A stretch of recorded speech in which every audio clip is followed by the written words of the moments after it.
নমস্কার, আমি সায়ন। মসলন্দপুরের উপনে বাজারে চিলি ফ্লেক্স নামে একটা ক্যাফে ছিল। সকালেই চলে গেছিলাম বাজারে, বাজার করে সব কিছু নিয়ে তারপরে চলে এসেছিলাম দোকানে এসে প্রথমে পেঁয়াজগুলো ছাড়িয়ে নিয়েছি, তারপর কেটে মোমোর জন্য মশলাটা রেডি করে নিয়েছি।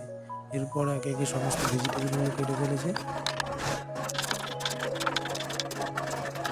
এরপরে দুপুরবেলায় একটা চিকেন কষার অর্ডার ছিল, বেশি রিচ না, হালকা গ্রেভিওয়ালা।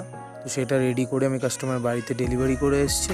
ওদিকে মোমোর স্যুপটা স্টিমে বসিয়ে দিয়েছি। এরপর দোকানের যে অন্য আইটেমগুলো আছে সেগুলো একে একে রেডি করে নিয়েছি। এরপর একে একে কাস্টমার আসতে চালু করে, আর আমি ভিডিও বানাতে পারি না।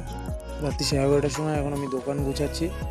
তো এখন আমি ফাঁকা, তাই আমি এই লাস্ট ভিডিও বানাচ্ছি। আর এটা আমার আজকে ফার্স্ট তৈরি ভিডিও। জানি না তোমাদের কেমন লাগলো। এবার থেকে আমি ডেলি ভিডিও আপলোড করব। তো সাথে থেকো, তোমরা পাশে থেকো। চেয়ার টেবিলগুলো গুছিয়ে এবার আমি যেখানটায় কিচেন, যেখানে রান্নাবান্না করি, সেই জায়গাটা পরিষ্কার করছি, যেহেতু কালকেও আমার দোকান খুলতে হবে।